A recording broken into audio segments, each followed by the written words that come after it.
Friends అందరికీ నమస్కారం. Friends రాష్ట్ర వ్యాప్తంగా ఇక నుండి వీళ్ళందరికీ కొత్త పెన్షన్లు అయితే ఇవ్వాలంటూ ముఖ్యమంత్రి ఆదేశాలు జారీ చేశారు. ఆగస్టు 15 డేట్ ఫిక్స్ చేశారు.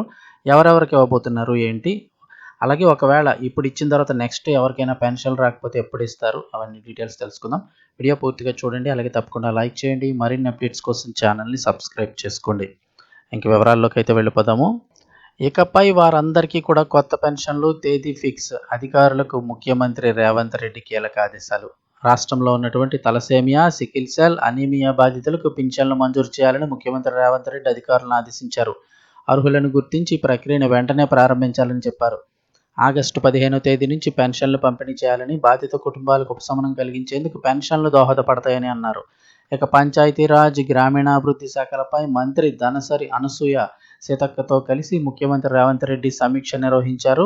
రాష్ట్రంలో వితంతు, అలాగే ఒంటరి మహిళలు, నేత, గీత కార్మికులందరికీ కూడా పింఛన్లు మంజూరు చేయాలని అధికారులను ఆదేశించారు.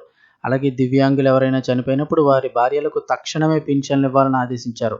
ఈ విషయంలో ఎటువంటి జాప్యానికి కూడా తావివ్వొద్దని రేవంత్ రెడ్డి సూచించారు. ఇక అలాగే మండల స్థాయిలో అన్ని శాఖల పరిధిలో చేపట్టే అభివృద్ధి పనులను ఎంపీడీఓలు పర్యవేక్షించేలా చూడాలంటూ అధికారులను ఆదేశించారు. ప్రతి 45 రోజులకు ఒకసారి మండల పరిషత్ సమావేశాలు నిర్వహించాలని, సమావేశాలకు ఎంపీలు, ఎమ్మెల్యేలు, ఎమ్మెల్సీని ఆహ్వానించాలని, సర్పంచులు తమ గ్రామ సమస్యలను అధికారుల దృష్టికి తీసుకొచ్చేందుకు ఈ సమావేశాలు దోహదపడతాయని అన్నారు. అలాగే రాష్ట్రంలో తారు రోడ్డు లేని గ్రామం ఉండకూడదని ముఖ్యమంత్రి రేవంత్ రెడ్డి స్పష్టంగా చెప్పారు. ప్రతి గ్రామానికి తారు రోడ్డు నిర్మించాలని, ప్రతి పంచాయతీ కార్యాలయం నిర్మించాలని ఆదేశించారు.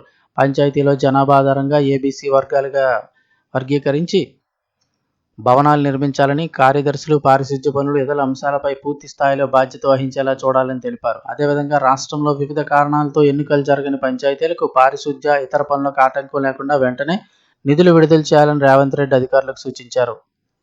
రాష్ట్రంలో 1 కోటి మంది మహిళలకు పంపిణీ చేసే చీరలు పూర్తి నాణ్యతతో ఆకట్టుకునే డిజైన్లో ఉండాలని చెప్పారు. డిజైన్ రూపకల్పనలో ఎన్ఐఎఫ్టీ విద్యార్థుల సేవలను ఉపయోగించుకోవాలని తెలిపారు. ఇందిరమ్మ చీరలకు మహిళల నుంచి మంచి స్పందన వచ్చినందుకు నాణ్యత, రంగుల విషయంలో రాజీ పడొద్దని సూచించారు.